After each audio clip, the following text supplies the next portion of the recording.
Welcome to His Word Heals. You can also visit us online at www.hiswordheals.com for all of our past programs, videos, a Healing Scripture CD, books, and more.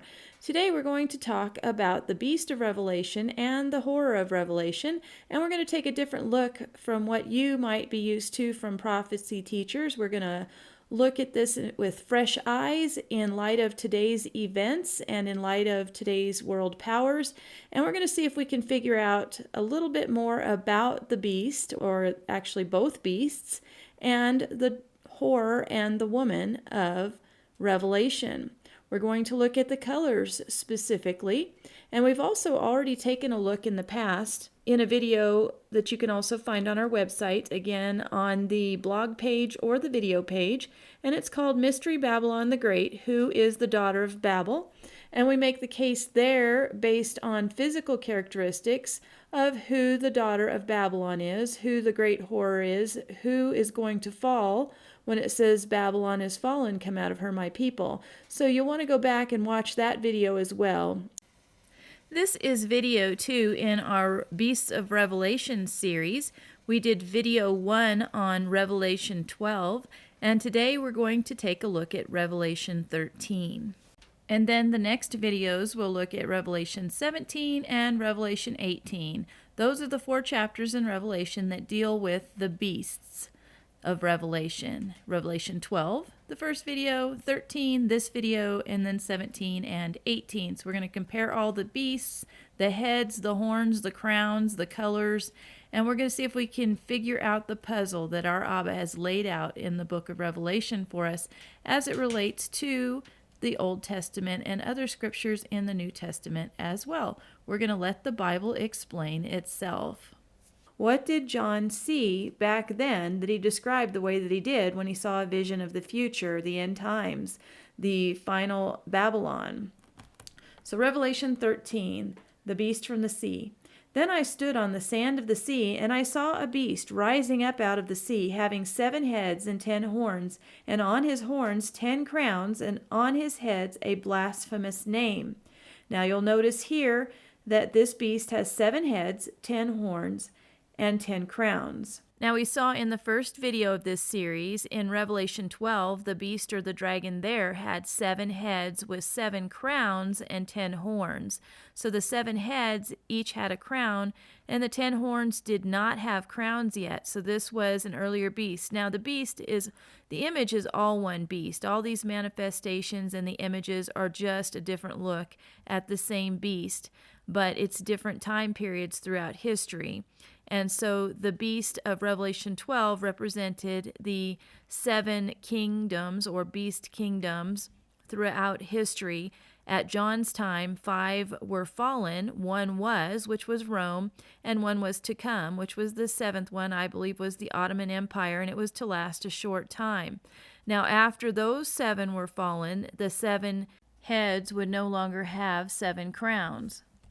So now we're looking at Revelation 13, a later image of the beast, which has 7 heads, which I believe represent the 7 continents of the earth, or a worldwide beast, with 10 horns and 10 crowns now. So the beast that's being described now would be the beast during the time of the end, where the 10 horns on the image of the beast have 10 crowns. So as we go through this, we're going to really pay close attention to how many heads, how many horns, and colors, and that type of thing, and decipher when in history or what these facets of the beast might be trying to tell us. Now the beast which I saw was like a leopard, and this is the beast that's out of the sea. His feet were like the feet of a bear, and his mouth like the mouth of a lion. The dragon gave him his power, his throne, and his great authority. And I saw one of his heads as if it had been mortally wounded, and his deadly wound was healed. And all the world marveled and followed the beast. So they worshipped the dragon who gave authority to the beast, and they worshipped the beast, saying, Who is like the beast? Who is able to make war with him? And he was given a mouth speaking great things and blasphemies, and he was given authority to continue for 42 months.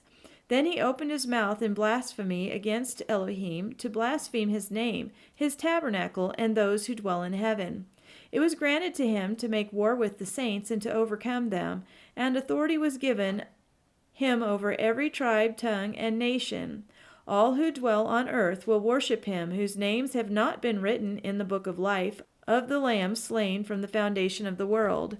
If anyone has an ear, let him hear. He who leads into captivity shall go into captivity. He who kills with the sword must be killed with the sword. Here is the patience and the faith of the saints. Then I saw another beast coming up out of the earth, and he had 2 horns like a lamb, and spoke like a dragon. So we had the first beast coming out of the sea, and then we have this second beast coming up out of the earth, or out of the land. It could be the land of Israel, or it could be the entire earth. And he had 2 horns like a lamb, and spoke like a dragon. So this is obviously some type of false religion, with 2 horns like a lamb, but speaks like a dragon, does not speak according to the Torah, or possibly uses the Torah, but misuses the Torah, like Hasatan did when he tempted Yeshua in the wilderness. He used Scripture to tempt Yeshua, to try and lead Yeshua astray, to worship him. So he spoke like a dragon, but he used religion or the Torah as he spoke and twisted it. And he exercises all the authority of the first beast, the one coming out of the sea with 7 heads, 10 horns, and 10 crowns, and causes the earth and those who dwell in it to worship the first beast, whose deadly wound was healed. He performs great signs, so that he even makes fire come down from heaven on earth in the sight of men. And of course we know that's what happened when Elijah said, "Whoever's Elohim is the real Elohim, let his fire come down and consume the sacrifice on the altar." And so Yahweh sent down his fire from heaven and devoured the sacrifice and all the water that had been poured on the altar. So we all know that story. And so in the end times, this dragon beast is going to perform miracles and even cause fire to come down from heaven on the earth in the sight of men, to deceive many.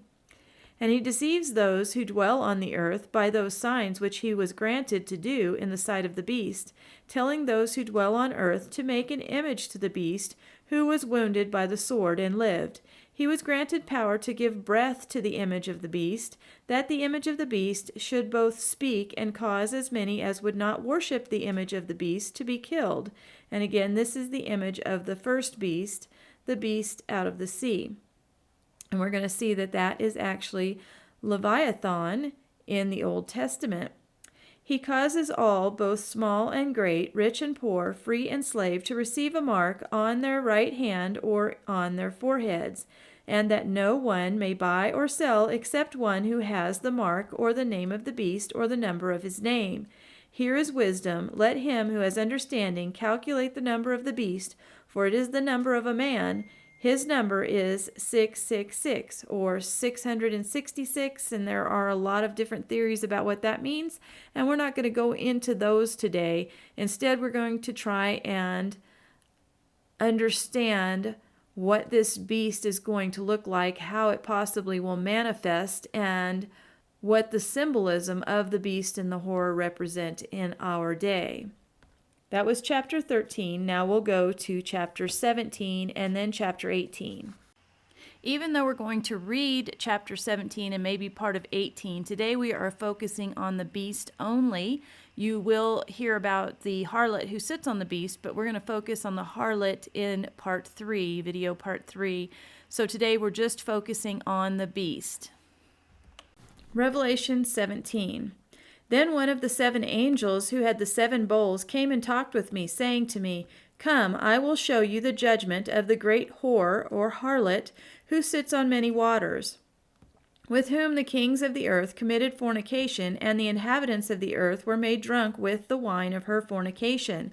So he carried me away in the spirit into the wilderness, and I saw a woman sitting on a scarlet beast, which was full of the names of blasphemy, having 7 heads and 10 horns."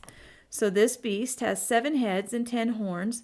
So I believe this is an earlier version of the beast of Revelation 13 we just read about that had 7 heads, 10 horns, and 10 crowns.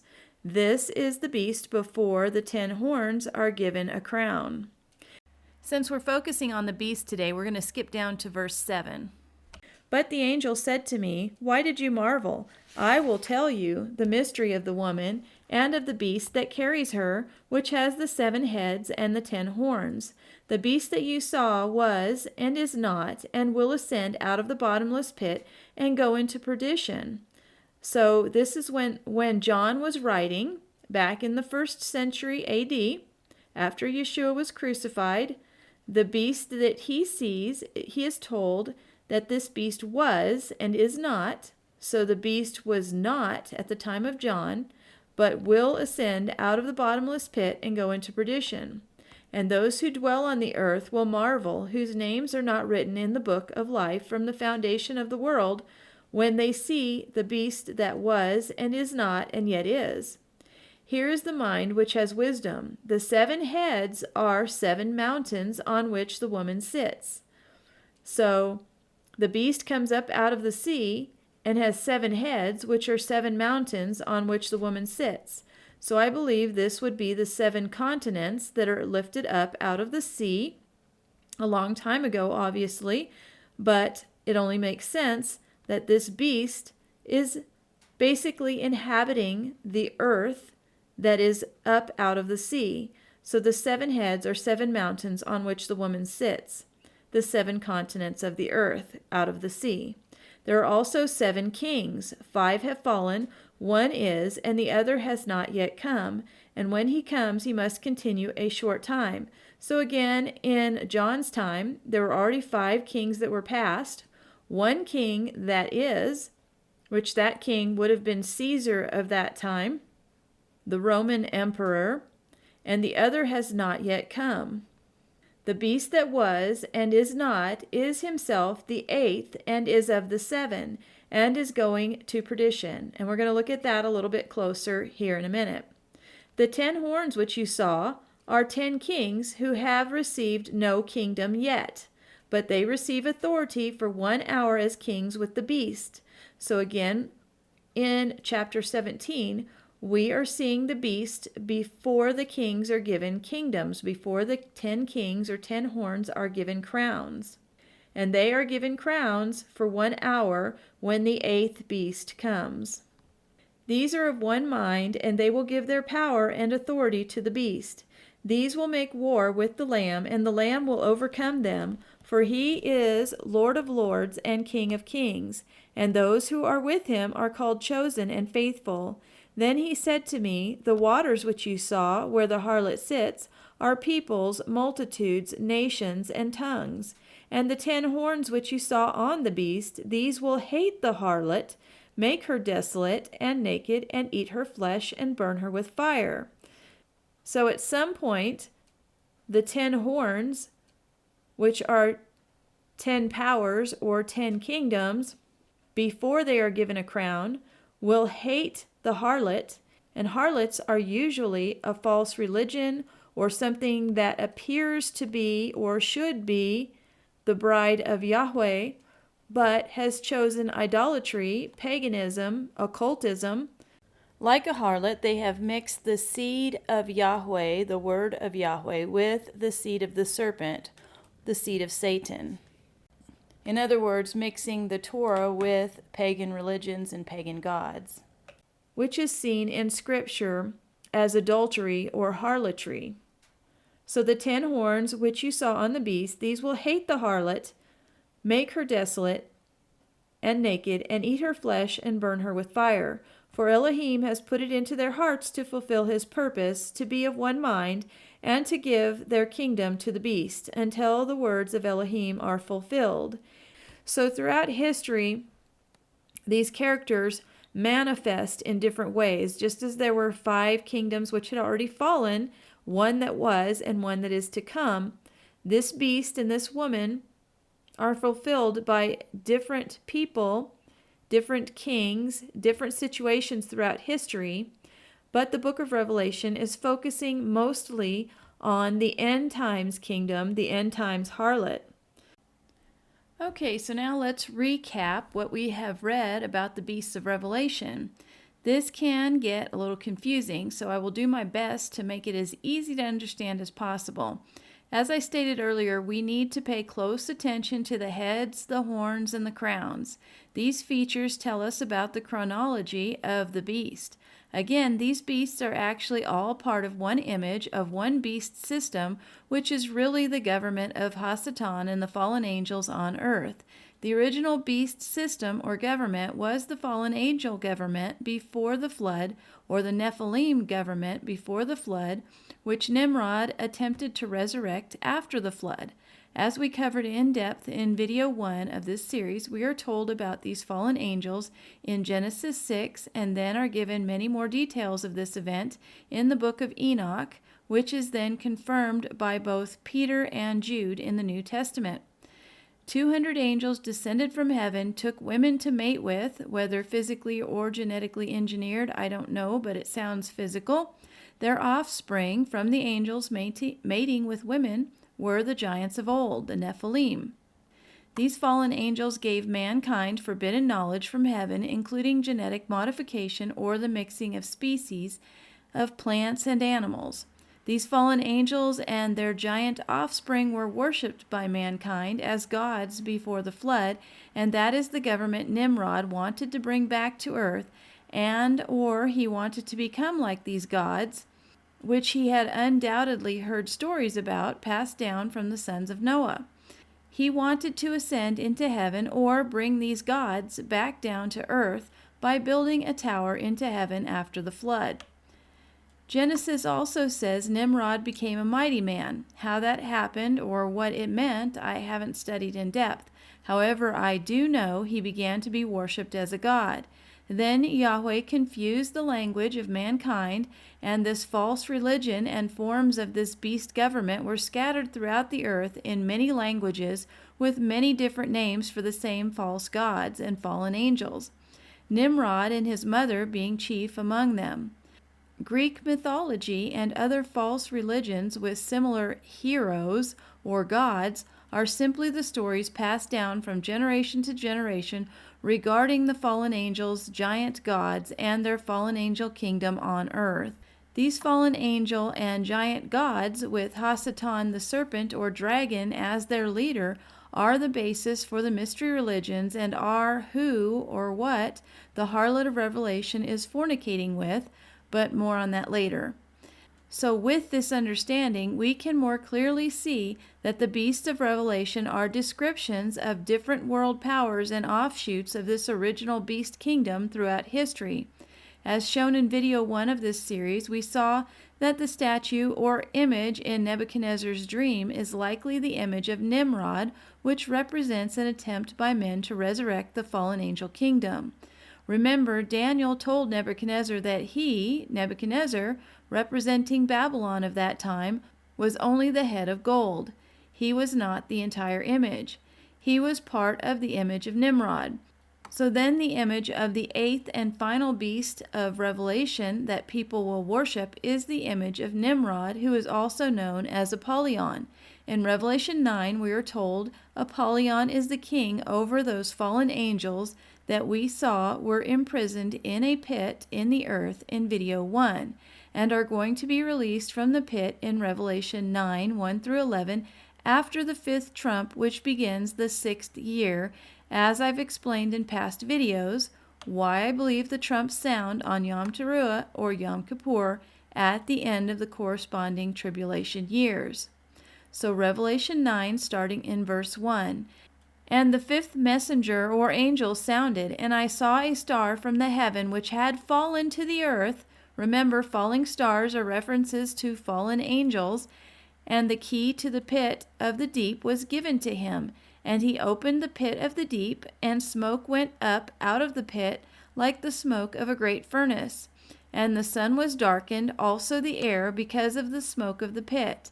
And out of the smoke locusts came upon the earth, and authority was given to them, as the scorpions of the earth possess authority. And it was said to them that they should not harm the grass of the earth or any green matter or any tree, but only those men who do not have the seal of Elohim upon their foreheads.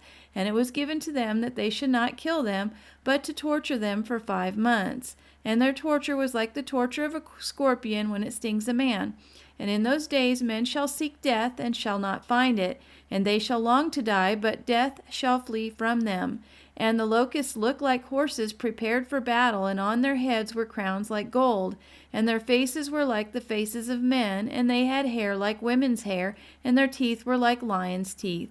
And they had breastplates like breastplates of iron, and the sound of their wings was like the sound of chariots of many horses running into battle. And they have tails like scorpions and stings, and in their tails is the authority to harm men for 5 months. And they have over them a king, the messenger of the pit of the deep, whose name in Hebrew is Abaddon, but in Greek he is the name Apollyon. The 8th beast of Revelation, which was and is not, when John wrote Revelation, and yet is, and will be the 8th, and is of the 7, etc., is Apollyon, Nimrod, etc.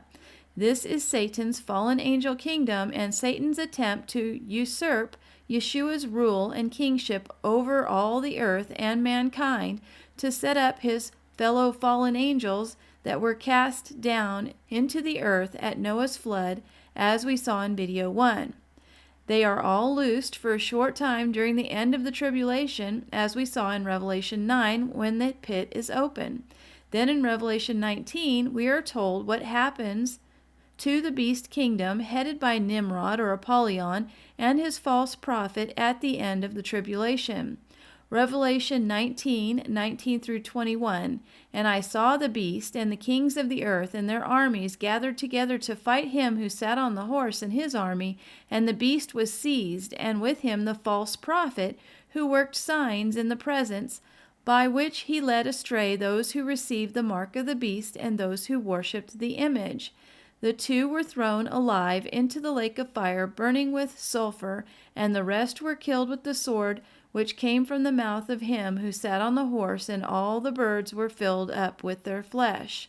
And so, again, the false prophet is the 2-horned lamb that speaks like a dragon, that comes up and directs the whole earth to worship the beast with the 7 heads and 10 horns and 10 crowns.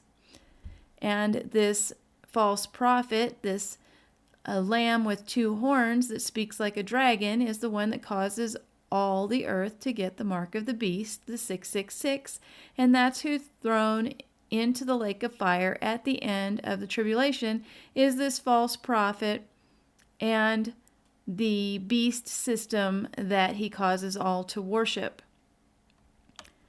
Satan, the dragon or mastermind and voice behind the beast kingdom and the 8th beast, will then be chained and thrown into the earth where the other angels had been, and he will be there for 1,000 years. We aren't told, but I believe the other angels are thrown back in there with him as well. Revelation 20, verse 1. And I saw a messenger coming down from heaven, having the key to the pit of the deep and a great chain in his hand, and he seized the dragon, the serpent of old, who is the devil and Satan, and bound him for 1,000 years, and he threw him into the pit of the deep, and shut him up, and set a seal on him, so that he should lead the nations no more astray until the 1,000 years were ended, and after that he has to be released for a little while. So, are you totally confused now? I hope not. But just in case, we'll close this video with a couple of charts that I hope clear things up a bit. Or at least one chart. I may throw in a second one. We've already looked at Daniel's description and interpretation of the statue in Nebuchadnezzar's dream, so that'll be the first chart we'll recap right here, as the first 7 kingdoms since the flood up to the end. Now I'll also include the 4th and final beast from Daniel's vision in Daniel chapter 7 in this next chart for comparison and witness to Revelation's 8th and final beast. The first beast had 7 heads, 7 crowns, and 10 horns. So this is the time period from the flood up until the end. There were 7 major kingdoms that John even talked about. At his time, he said 5 were fallen, 1 is, which was Rome, and 1 was to come, which would be the Ottoman Empire. And then the 8th beast that was, is not, and will be, would even be the 8th and of the 7. So now we'll take a look at our final chart. Over here we've got the fallen angels and giants, the Nephilim kingdom before the flood. It was, is not, and will be the 8th and is of the 7. And here's Noah's flood, and here's a picture of the 7 that Nebuchadnezzar was given in his dream that Daniel interpreted. And it's also talked about in Revelation 12. The beast with 7 heads and 7 crowns, which means there were 7 kingdoms. And John talks about the 7 kingdoms. 5 were fallen. 1 was at John's time, which was Rome. And the 7th would come, which was the Ottoman Empire. And that conformed to the entire image that Nebuchadnezzar saw, the statue. Nimrod, or Egypt, would be the first, plus 6 more major powers described in Nebuchadnezzar's dream, leading to the 8th and final, which ended with the Ottoman Empire. Then we have the transition from the first 7 kingdoms with the 7 crowns to the 8th beast.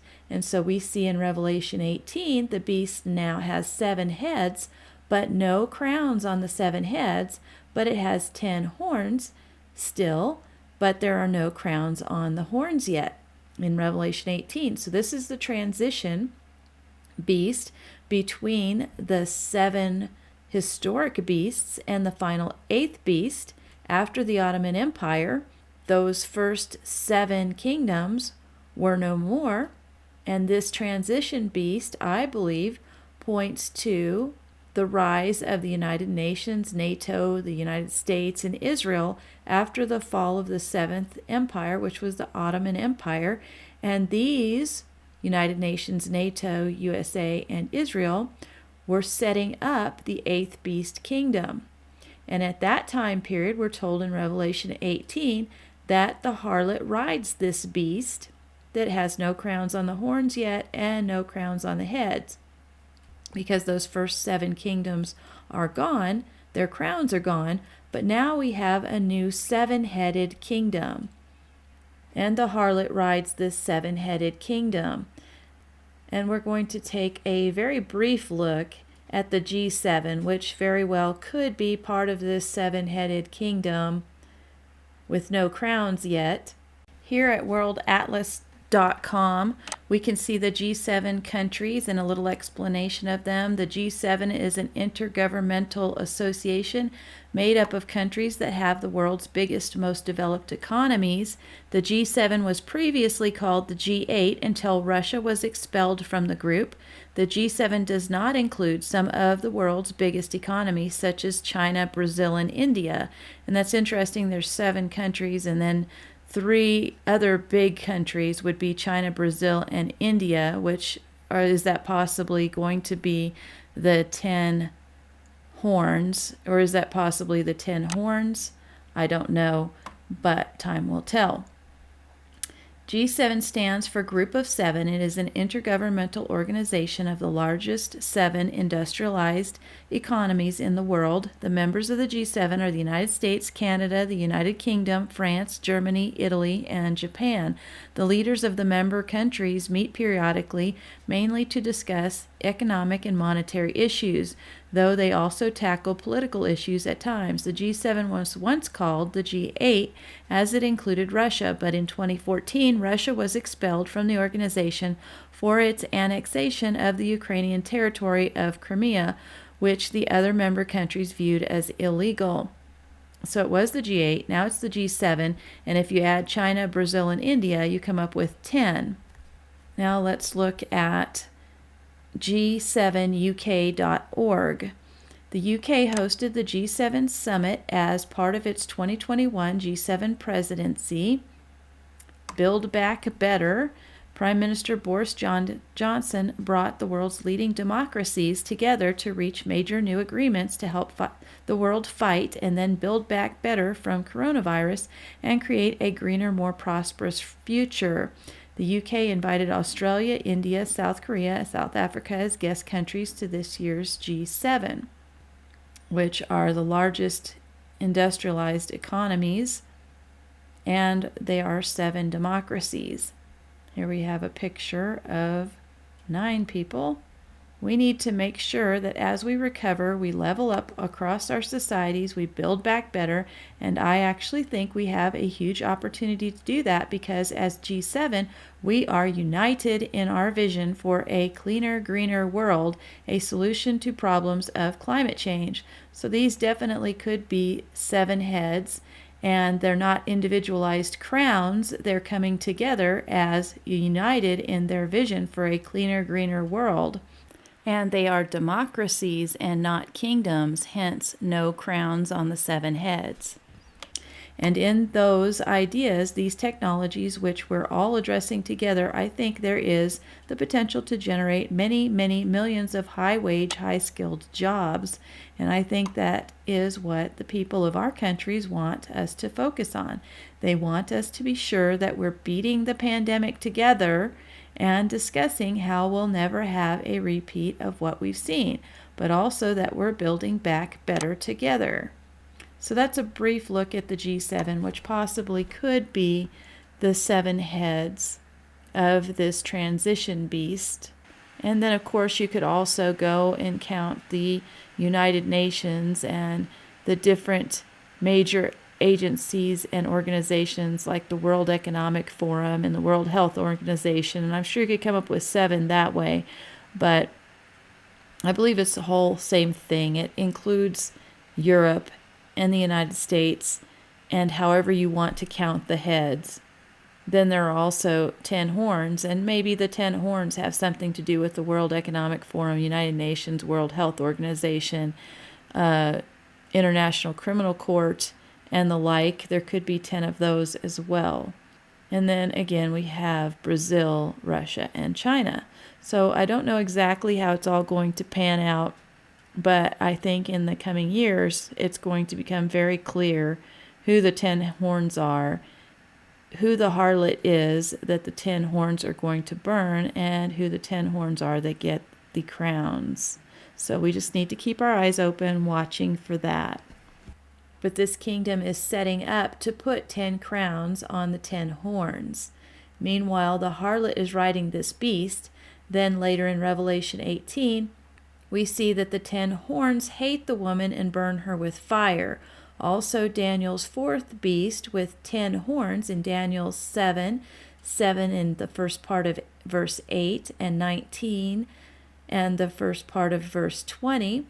The 10 horns then become kings, which corresponds with Revelation 17 beast, which has 7 heads.